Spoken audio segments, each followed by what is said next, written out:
Hello, everybody. It's the Flippin' Bunch Live on a Wednesday evening, and we have a pretty nice lineup to talk about today. And bring with you in the chat any of your comments, any of your questions, any of your suggestions. We welcome them all. Now, I want to give a special shout out to my friend Daryl, who is recuperating. And just go ahead and watch us tonight. It'll put a smile on your face, I'm sure. And I will be there to see you tomorrow. Now, go ahead and we'll go around and introduce ourselves. And I think I'm up in the top left corner. So I'll start with me, and then we'll go to Krystal. Then we'll go to Lavonne, and then we'll go to our guest pack member, Marah. My name is Dar. I am from DIYs by Dar. And I've been an artist all my life, but posed as a nurse most of it. And I just got into furniture flipping about 4 years ago. And I dove headfirst into maximalism, which I love because everything in maximalism, your imperfect is just perfect. And that's why I run with it. You're up, Krystal. I like that. The perfectly imperfect, right? Yes. Hey, everybody. I am Krystal. I am the Crafty Creech, DIYs and Furniture Flips. I love crafting and creating and refinishing furniture.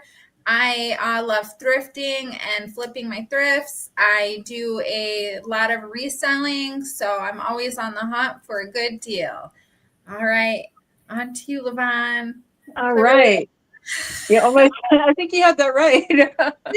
Okay. So I'm Lavonne, and I have Statement Designs, and things change over years. I've had my business for 10 years, so today I actually I've kind of whittled my shop down to a room, and today I actually moved some furniture out of that room. Kind of shrinking yet again, and I'll mostly sell smalls in that room. And I moved my furniture to a furniture resale shop. So looking forward to seeing how that goes. And I might actually be putting it in a couple different shops. So who knows what the future will bring. And I told everybody that I kind of wasn't feeling well the last couple days. So that's why I'm in the recliner. So if my phone battery dies or if I fall asleep, you just carry on without me. Well, last but not least, I'm Marah, and I'm from Borderline Furniture RX. And I got into doing furniture because we were all at home during COVID, and I couldn't go to orchestra practice, and I just needed something to do. And I'd been surfing on Pinterest, and I said, "Oh, this looks kind of fun." And then I just really fell in love with it. I like my furniture broken because I like to transform it. So that's the name Borderline Furniture. It's either, trash or treasure. So right. Yeah. Pinterest was like a catalyst for me too. It kind of, you get on Pinterest, it's like a black hole. It's a rabbit hole, indeed. Yeah. I've been on my phone and Pinterest for 3 hours. I didn't even know it. It's like, where'd the time go? Yeah, you could really go. Yeah. So that's how I got started, and I really enjoyed it. I love that. We have a real slippery topic today. We are going to wax on and wax off. And if any of you ladies or gentlemen out there would like copies of these 4 sheets minus the one graphical error I made, I'll fix that. Just let us know at the Flippin' Bunch email, and we'll put that up at the end of the show, and I can send you the 4 sheets. But what we're going to talk about are waxes. First polish, then wax, then decorative wax and gilding wax. Most polishes, mainly for your wood furniture, they're oil-based, they have petroleum in them, mineral spirits. turpentine, and the big no-no is silicone. Silicone will do bad things to your furniture, and most furniture refinishers do not like to refinish a piece that has been pledged a lot. Okay, pledge does have silicone, and dust does not. What the silicone does, it just continues to lay that oily petroleum base down on the top of your furniture, and it will become sticky, and it will actually attract more dust. Now, when you're talking waxes, which can be used on open wood after it's polished, or your chalk painted pieces, or your regular painted pieces, that's going to be your natural wax, your beeswax, your Caranuba wax, your linseed oil, mineral oil, and it can have turpentine in it as well. When you get to a decorative wax or a gilding wax, they can pretty much have the same ingredients as a wax, slightly different. This is going to be a specific composition, and it can vary depending on the manufacturer's intended use. So, read your reviews, see what is in the wax, and the good rule of thumb is wax is last. Not that you can't put something else on after you wax, because you can, and I've done it, and everything has turned out okay, but you have to just know what your wax is and follow your curing directions, which you can find, I think, better online than you can on the product itself. Wood oils, now we're talking a piece of wood. Linseed oil, cedar oil, teak oil. Then you have a Danish oil, which actually is varnish and oil mixed in one, and it is water resistant. You have coconut oil that can penetrate deeply. It has a low viscosity. It is water resistant, but it has to be a refined coconut oil or a fractionated coconut oil. Mineral oil, of course, always for your butcher blocks, because that is food safe. And also walrus oil can be used, which is food safe. Now, if you've got a really dried out piece of wood, and we always find them because we're thrifters, and you get that piece that the finish is either failing, or somebody tried to strip it and refinish it, and maybe they got frustrated and they quit. And now you have some oil that is extremely dried out and brittle. Well, yeah, oil it first, and I'll get to some directions for oiling. And as long as you let that oil cure long enough, then you can put that wax over the top of it. If you let it cure long enough, if you're not satisfied with the wax on the top, I have put a polyurethane over the top of my oiled and waxed wood. But I waited a good 4 weeks, and everything was dry, and I had actually set the pieces in the sun a little bit to help that curing process along. You're going to know it's cured when you're not going to see definitely no oil sitting on top of it after 30 days. That's a problem. It's going to be dry, and you're not going to smell the oil. Then it is penetrated into the wood. So we'll get along to the second sheet here. Before you go on, I just wanted to say add hemp seed oil to the food safe list. Okay. Yeah, that's an oil I didn't even get on the list. There was hemp seed. Yeah. Yeah, I didn't think of it either before. I had it on my list. I think that's what we used. We did some countertops in our house several years ago, and we used that. But we did, we left it on our porch, but it was like a 10-foot board. And as the day went on, the sun got on to the last eighth, showing on like the last eighth of it. And it turned that oil into like almost like a jelly. And we had to sand it all off, the whole thing, the whole 10 feet, and restain and redo. So be careful when you keep, as long as the oil is mostly soaked into the wood, but we had just applied it, when it was like day one, and the company didn't even know what to do. So we sanded it all the way down and had to. Yeah, you never know. I mean, there are so many different things to keep in mind when you're oiling, waxing, and any type of this process, because your environment can make a difference in what's going on, and how thick you put it on, and the surface you're putting it on, which I have an example of one that I did where I used a couple different waxes. And the one wax, well, it spent just a little over 24 hours and it's still just as wet as I put it on because of what I put it on the top of. Okay, let's see. We got a comment here from Gretchen. Let's see what she's got to say here. No, I can't read it.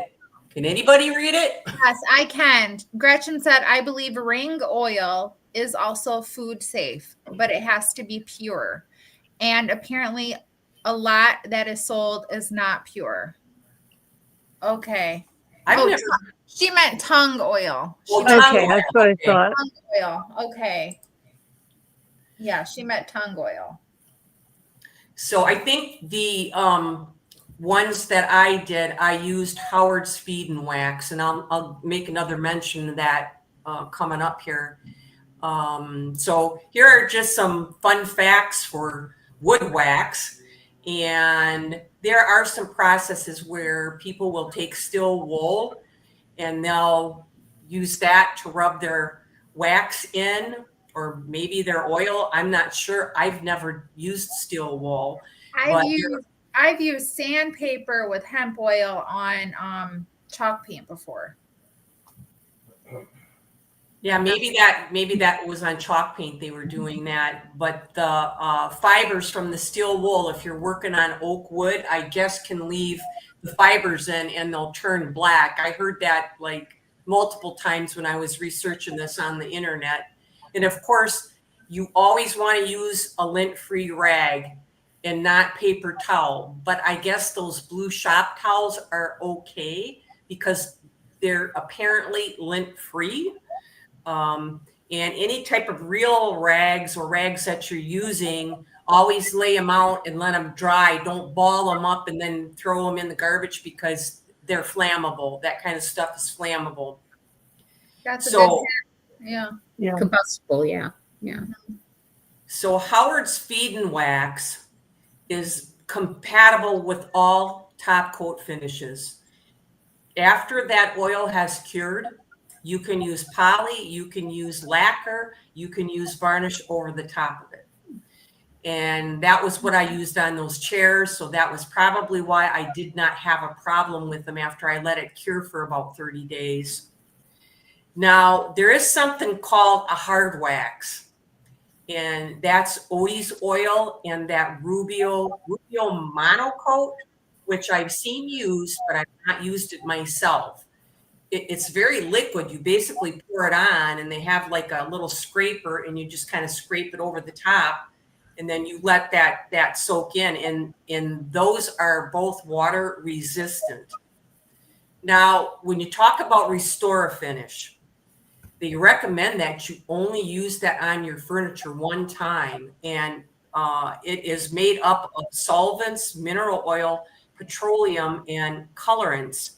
And it is basically it's a cosmetic product that temporarily restores the look of wood. So here's where I made a little typo here. It's not like, it shouldn't say restore finish. It should say Danish oil. It's not like Danish oil because Danish oil has the varnish in it. We got a comment from Jenna. All wood refinishers I know say, do not use Howard's Restore Finish under no circumstance. Yeah, that's kind of what I was reading. It makes their job a bit harder because apparently with the Restore Finish, the oils will get really down in there. And then when you go ahead, the stain will really get down in them open scratches or open areas. And then you just are kind of like oiling the top of it and giving it a sheen. So then when you go to restore that, when you take the finish off, you got that stain that's gone deeper down into those wood fibers. And then that's really difficult to get out, or you may have to do a darker stain over the top of it to save the piece. I love Howard's Restore Finish. I didn't know that. I love using that stuff, especially on the inside of drawers and things like that, when the drawers are all stained and nasty looking. So. It's not Howard's Feed and Wax. It's Restore. Is that the one you're using? Right. Restore Finish, not Howard's Feed and Wax. Howard. Yeah, I do the with the Restore Finish too. I love the Restore Finish. So, I mean, I had no idea about that. So that's good to know. I didn't either. Mm-hmm. If you have, let's say you do a bad lacquer finish job. I just saw Corey do this on her channel. Come on, help me with her name, guys. She's going to smack me one. You know, what's Corey's channel's name? Desert DIY. Yeah, Yes. Desert DIY. Desert DIY. Sorry, Corey. She had one turn out bad. And I know it was because of the environment, because it was really humid, because we talked about it. She just took some denatured alcohol and she rubbed it over the bad lacquer and liquefied it and kind of like reset the whole finish. And then let it dry, and it dried just fabulous. I have to look back on some of her videos because it was amazing. It was almost, had that orange peely look, and she just did that and basically saved it. I know Kat really loves denatured alcohol for removing old finishes. I know she uses that quite often. Yeah. Jenna just said, if you go on to wood refinishers pages and mention Restore Finish, they come at you hard. Yeah, that's some of the areas I was at when I was trying to get some decent facts together for this. You can wax over any finish that you want. I mean, whether it's a latex finish, a poly, a lacquer, a wood, as long as it's cured to the appropriate amount of time, you can use it over the top. And you got to be conscious of your weather conditions. Cure time for oils can be anywhere from 2 weeks to a month. And just remember whatever, like your weather conditions are. All right, we're going to get to something that we all know a little bit more, which is our chalk paint. And if you are using chalk paint, you have to seal it, whether it be with a wax for a protective top coat, or a varnish, a lacquer, or a poly. It's got to be sealed. Chalk paint and wax are like a marriage. They're made to combine together because the porosity of that chalk paint is going to grab onto that wax and it's going to form a really protective surface.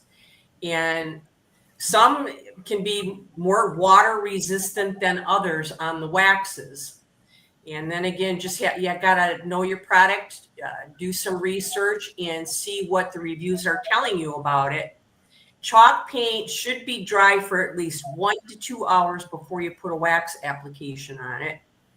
And if you're going to do any type of distressing on your piece, you have to do that first before you put the wax on it. Now, let's say that you had a really bad wax application and it's looking really streaky. There can be a few reasons for that. It could be the paint application itself, which we all love to use black paint. That one's difficult to use if you're using a black. And it could be the wax application itself. Maybe you put too much on, or maybe you didn't put enough on. It wasn't an even application. The curing of the wax can take 2 weeks to 30 days. 30 days for your best cure. And if you need to remove the wax for a refinishing purposes, you're going to use mineral spirits and then a degreaser following that to make sure you get everything off of it so you get the best refinishing surface. And wax can be used over your sealed surfaces, like I said. You can seal it. You can still use your wax over that. Now, the last one we're going to talk You just about. gotta wait till it cures, right? What's that? You just gotta wait till it cures, right? Yep. Mm-hmm. Which may be the best method if you're wax challenged, you know, so that way if it doesn't look very good, you might have a chance of getting it off. You know? Right. I will say, were you done, Marah? I didn't mean to interrupt you. Oh, no, go ahead.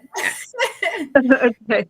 I have seen people that will wax kind of quickly, not wait a real long time after they'd used chalk paint, and they use it aggressively, and that's their means of distressing the piece. Because if you do wax pretty aggressively, it is going to pull some of the paint off. So some people that I know have done that intentionally as their means of distressing. Yeah, well, Marah, she had that example, and I wished I would have left it in here, of the crackle when you kind of did a wax resist with some wax. Oh, I did. Yeah, that was candle wax. Yeah, so I guess that's another way of using that. Sure. So I mean, that's in another eye of the beholder. If they wanted to use some wax and use it as a wax resist in a way, hey, give it a try. It's all fun and games until the furniture gets hurt. So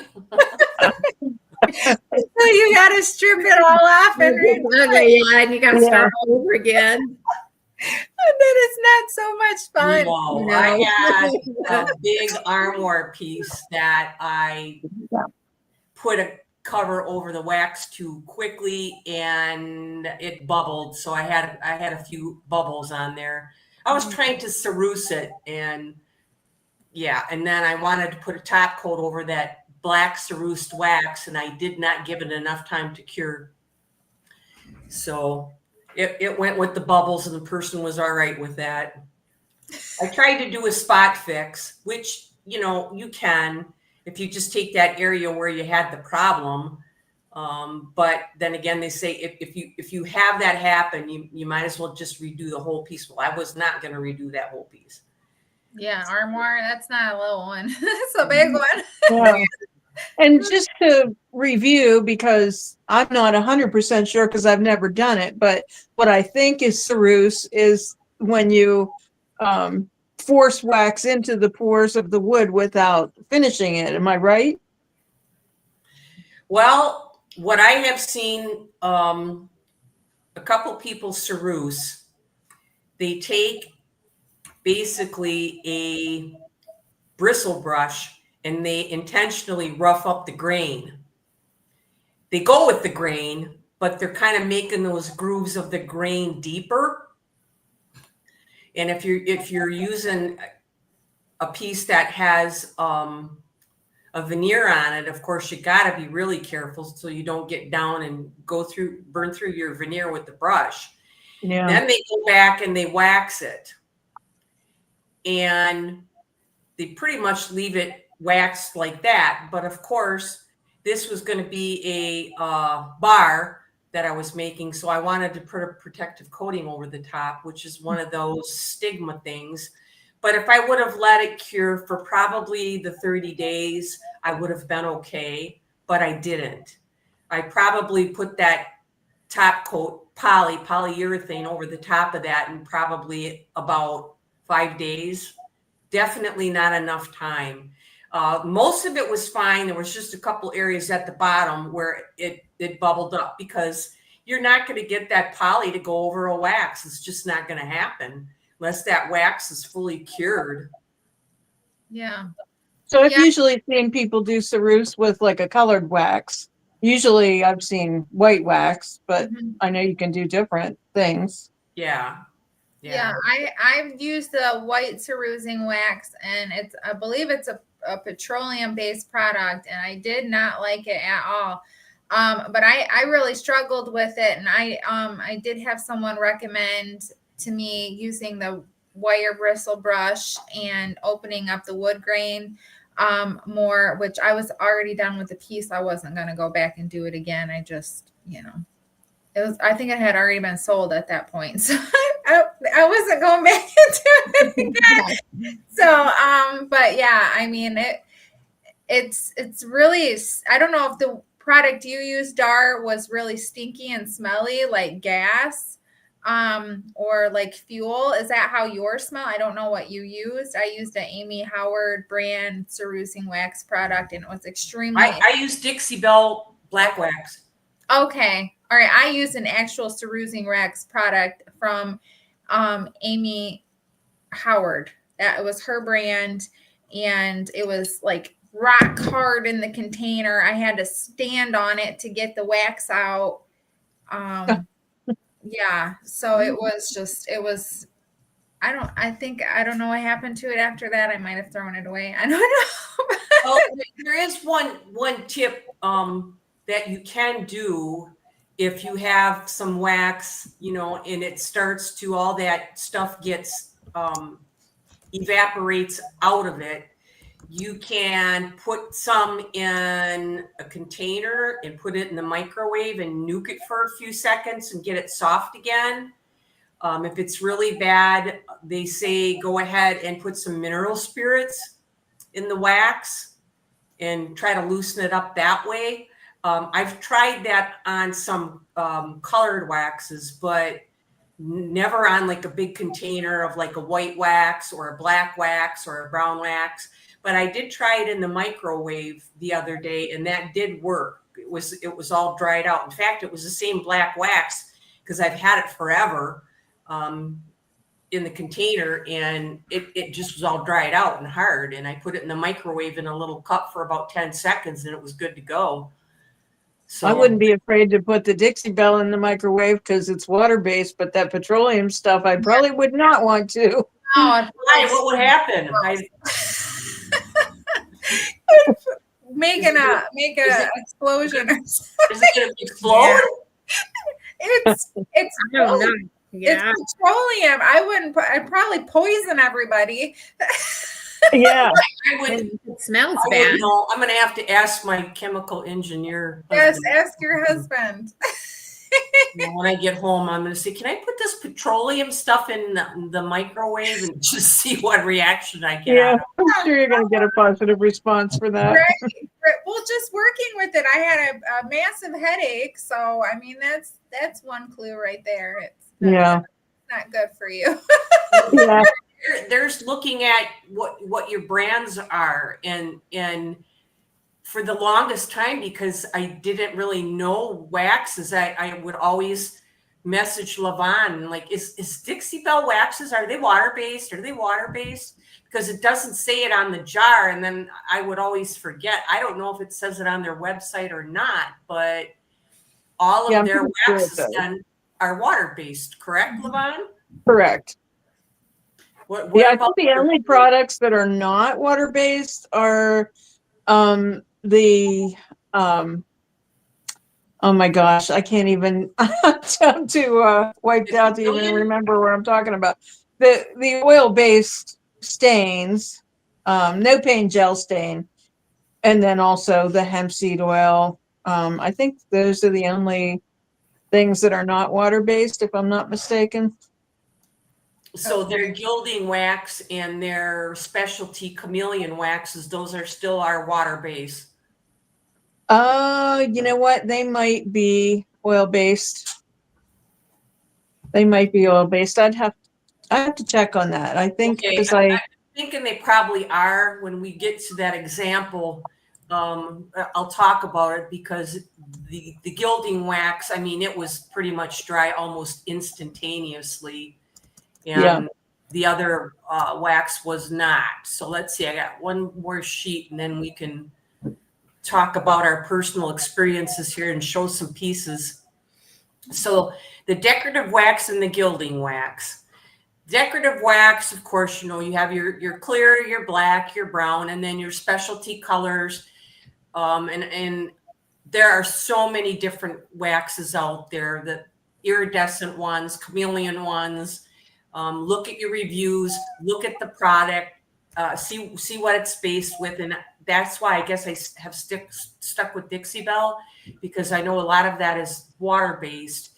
When you're going to put your wax on, if you want to apply some clear wax first, just to kind of lubricate it a bit, then that way some of those pores get filled with that clear wax before you put a black wax on. It will come off a little bit easier.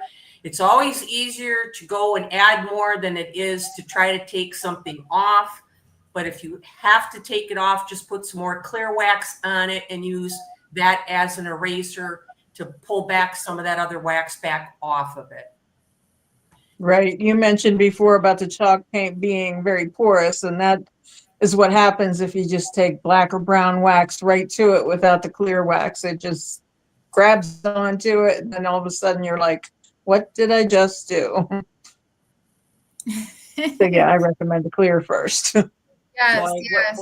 What's Jenna got there for us? She said when Dixie Belle gilding waxes get harder or old, just add a couple drops of mineral spirits and it reconstitutes them nicely. I just Googled it. It says that their gilding waxes and I think the chameleon waxes are oil-based. Okay. I kind of thought so because of how that gilding wax dried so quick for me. But you can make your own colored waxes by taking your clear and adding your paint to it and mixing it up. And I've seen a lot of people do it. I've not tried it. I think if I did, I'm inclined maybe to use an acrylic paint over a chalk paint. I've done it before with chalk paint. I like it. I've saved them. I mean, as a matter of fact, I did a piece like a couple years ago, and I used like a mint color and tinted the clear wax. I still have that little container, and I still break it out every now and then and use it. How much do you add to it? Like, do you know? Just so you like what you see, as far as I'm on my line. the tint, Yeah. Have you tried it, Marah? Have you tried making your own? I haven't, but it was funny. My brain is cycling because I have some like it's like a powder that you can either mix with paint or Like a that's a good idea. Yeah, I've got a gold and a silver powder that I ordered, so I'm gonna try that and see how it works. And I'm just now thinking about an example of that one coming up for you. Woohoo! Yeah, that's a really good idea because I have some pearl essence stuff too that I used with the resin. That's a good idea, Marah. Let's see. And gilding wax can take 30 minutes to 60 minutes to dry. Wait 12 to 24 hours before you buff it, and full curing can take 21 to 30 days. But what I used last night, it's already rock hard. Remember them factors that can affect any wax drying time: the thickness of the coats, the temperature, the humidity, what you're putting it on, what kind of surface is it going on. And there was some concerns from people that I did read that they had experiences where on high traffic areas like knobs and poles that it was rubbing off. And I guess if that type of wax it's happening, I would just wait for it to cure and then just put a spritz of a top coat over it, whatever, sheen that you want. And you would remove the gilding wax the same way with some mineral spirits. But boy, I would think you'd have to really hit it hard with the mineral spirits to get that off. And now to make some gilding wax, what I have done, and Lel from Made by Marley turned me on to this because I think she wants to come out with a brand of her own gold color. And you just take the Liquitex paint medium, and it's acrylic, then any color of mica powder, and put that in the Liquitex. Mix it up as strong as you want. And I've done that with gold, and I love it. I don't know if I'm going to go back to buying that other gold that I was really crazy about, because that stuff's really strong and it's got a lot of petroleum and stuff in it, and it's pretty strong smelling, so it's probably high VOCs. But now trying with this Liquitex and just some gold mica powder, that's the bomb, because you can stencil like crazy with that stuff. And when it gets dry, it's acrylic. I mean, you don't have to put anything over the top of it. Now the Liquitex, is that sold with like the gesso and some of the other Yes. art? Okay. And is it a clear, or is it more of like Elmer's glue?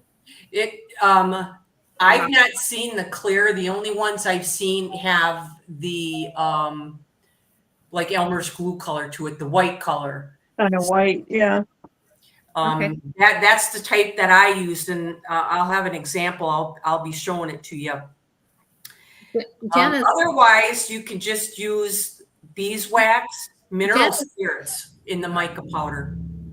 I just was going to say, Jenna has a comment down here. She said she did it with her polyacrylic to get colored hue over paint.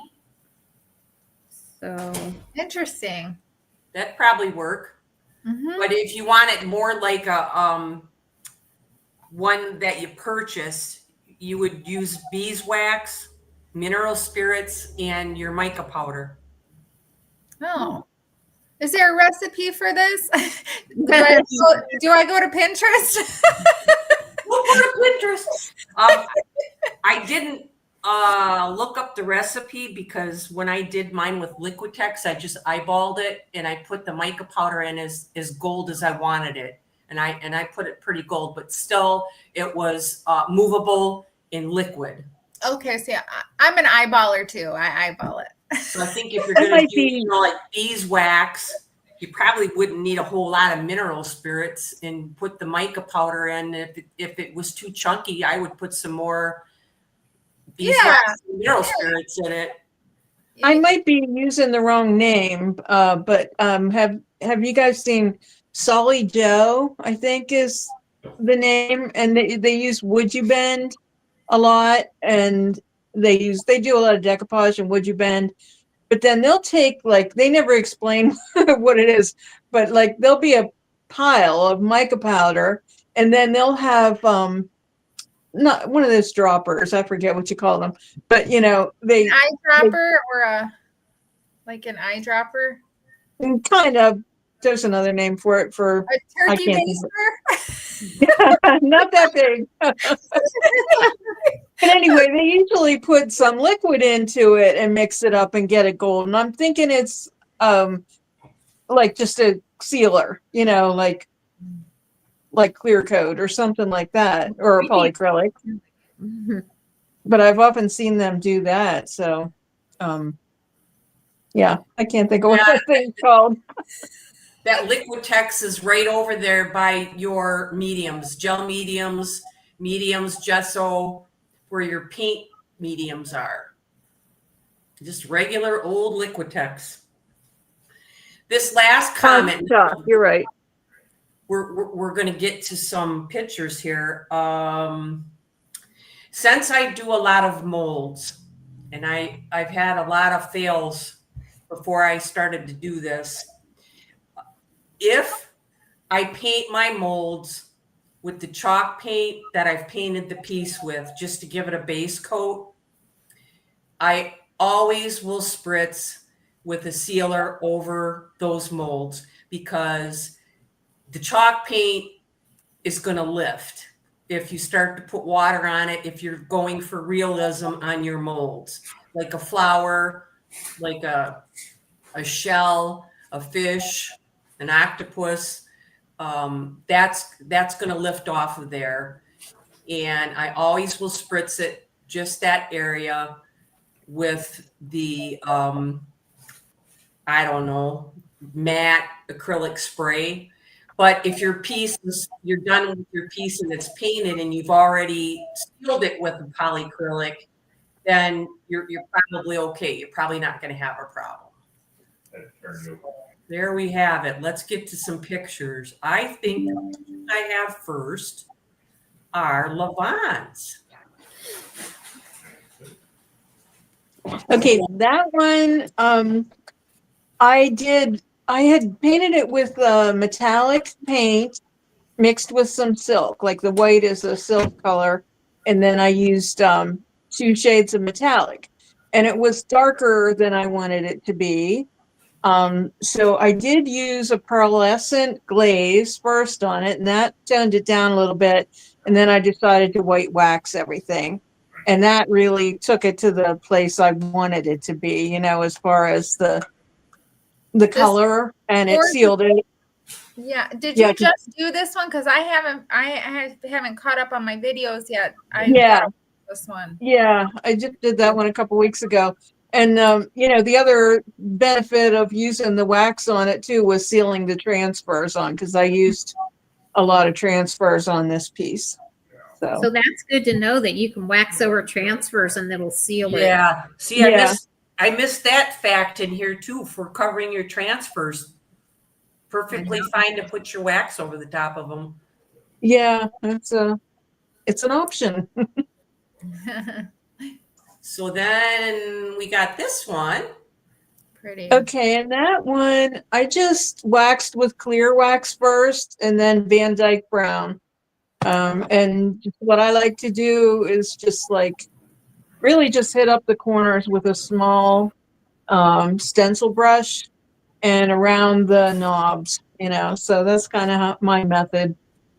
Okay. The wax, you know, because that had a transfer on it too. So I'll take a great big round brush and do the clear wax all over, and then apply the small brush with the colored wax. So do you, when you are done waxing, do you buff it off?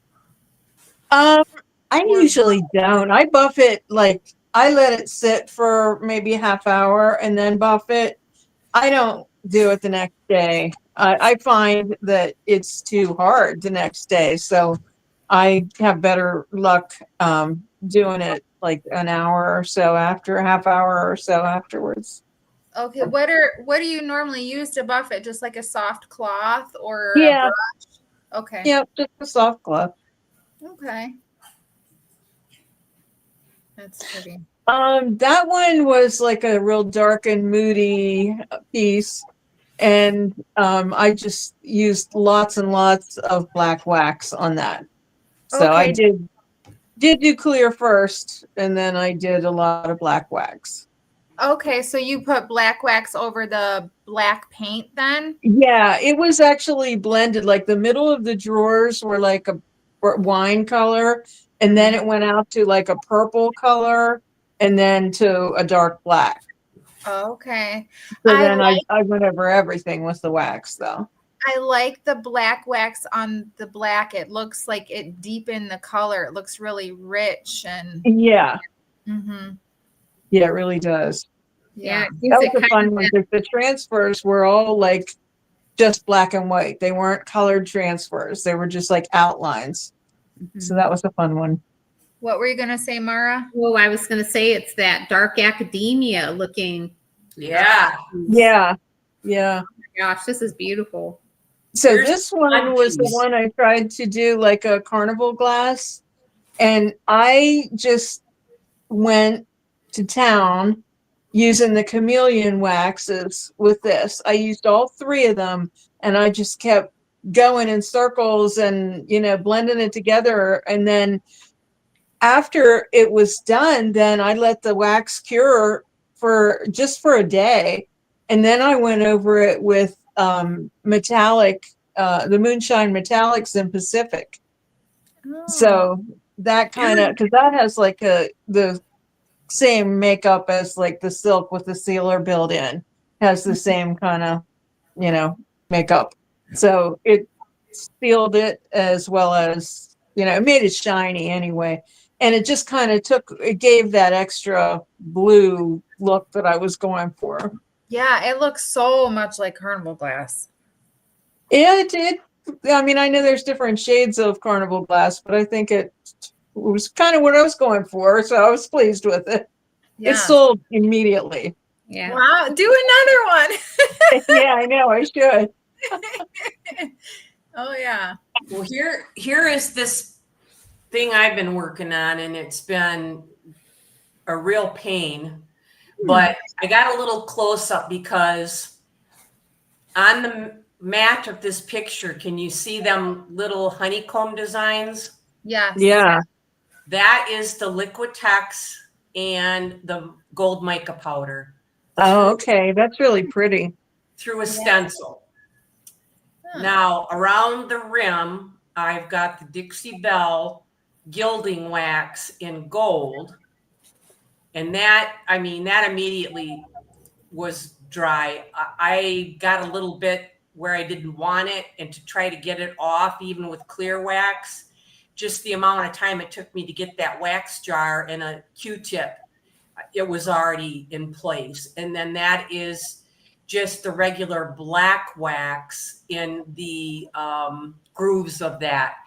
That is still wet at this point. But what I put this on, I sprayed this frame with Rust-Oleum.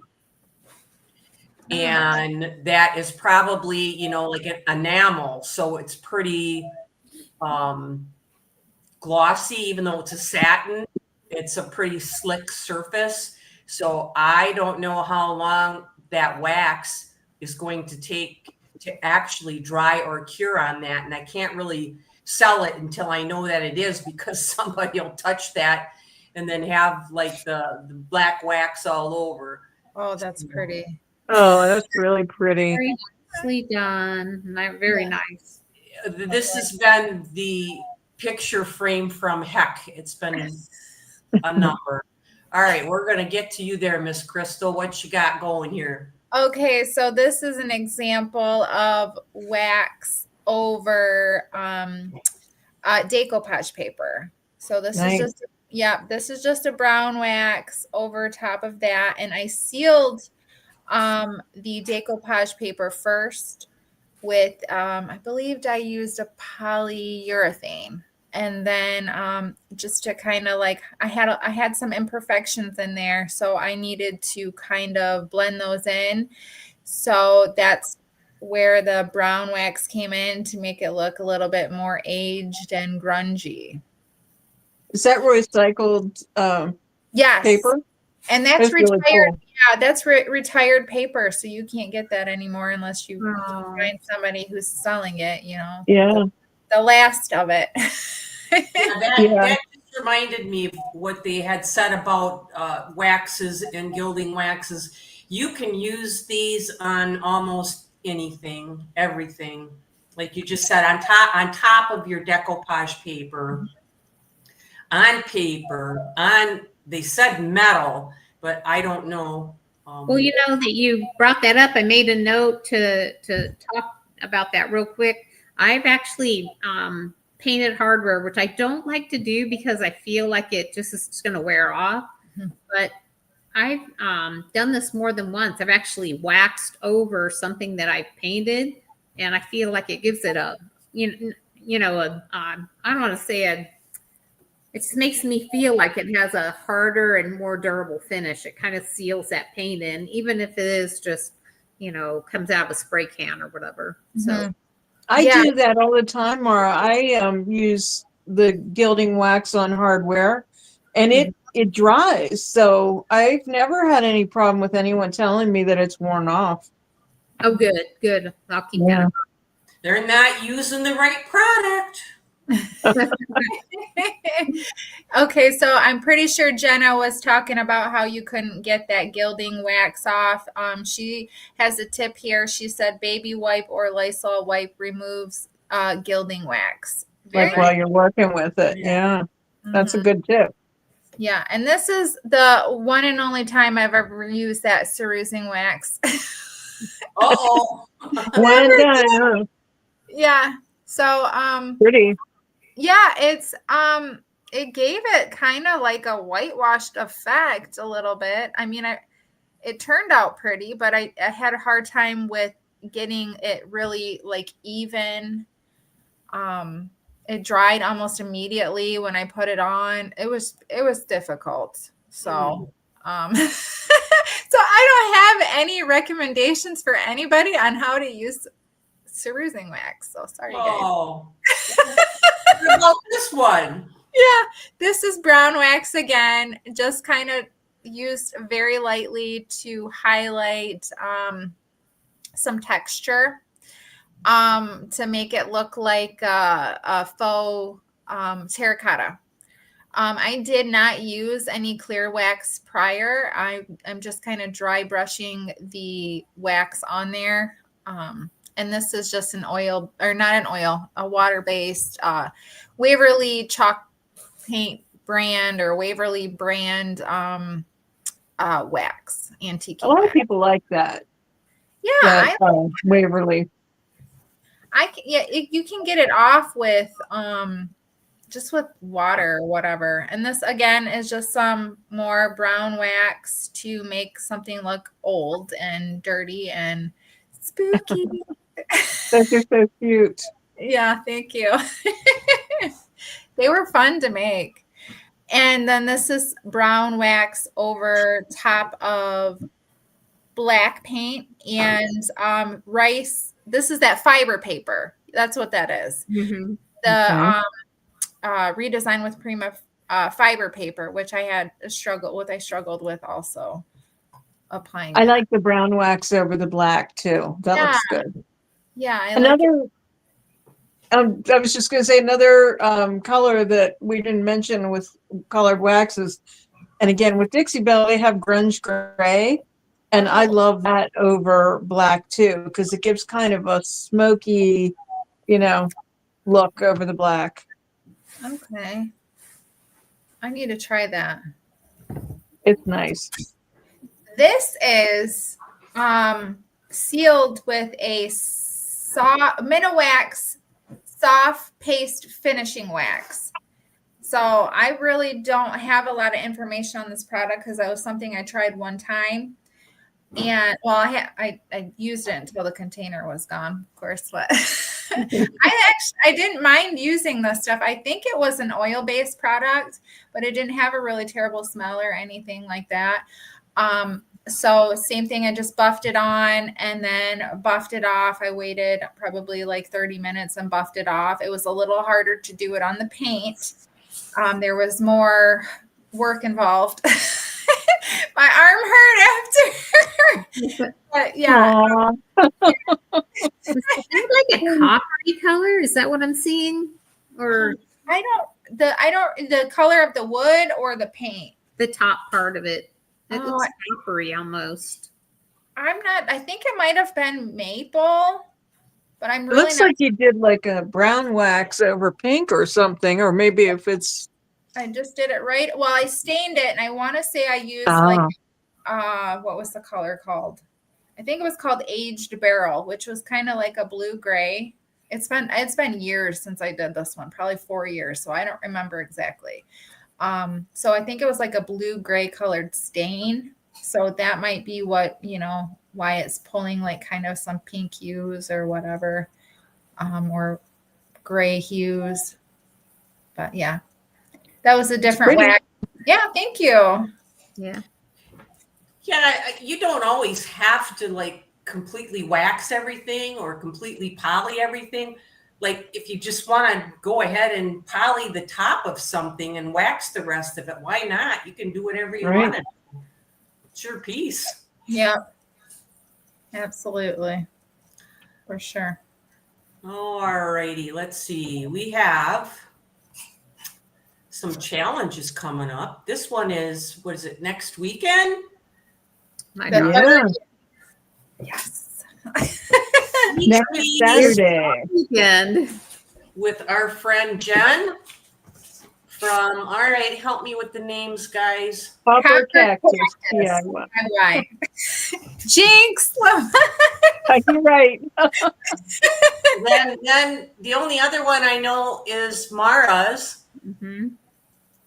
And this one's the Whimsical Menagerie. And that's going to be for the Eco Challenge.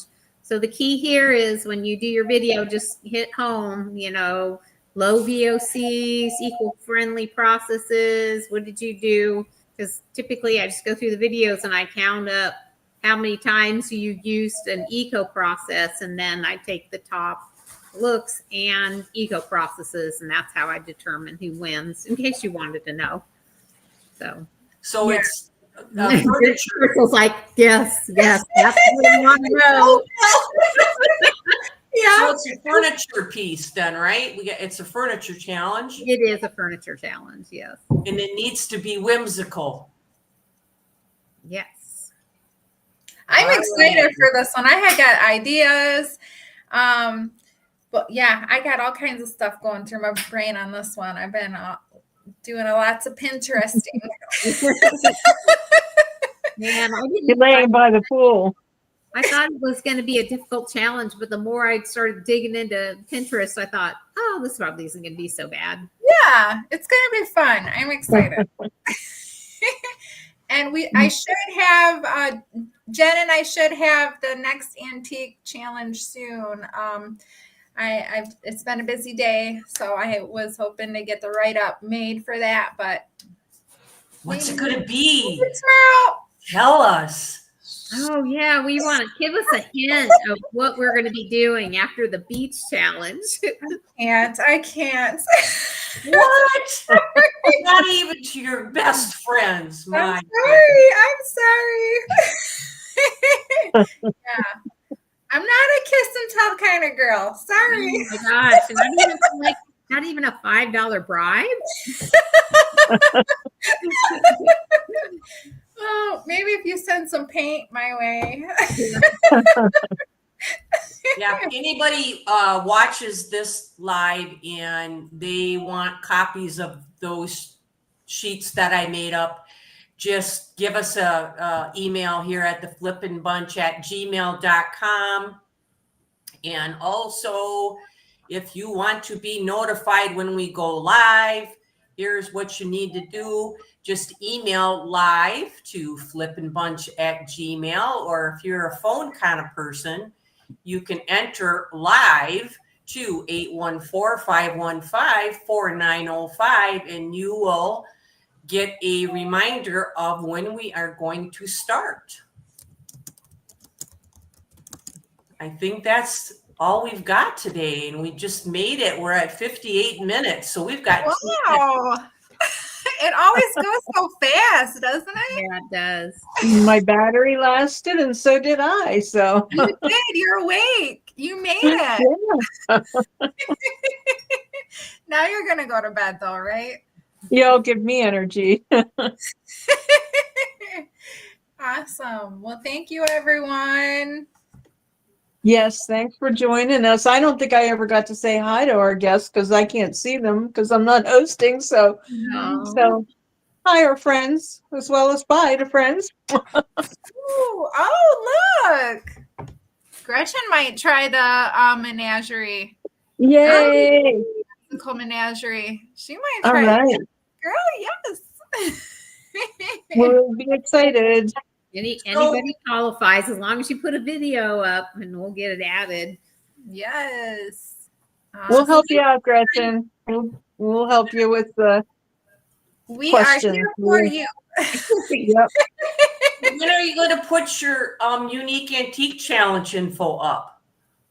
Hopefully tomorrow. I've been running around like a mad woman today. Tomorrow's pretty maddening too, though.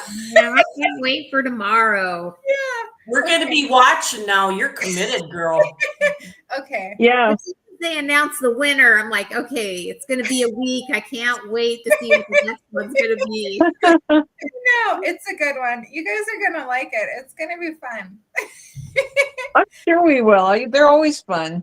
Yeah, I know. I love them. I love the challenges, all of them.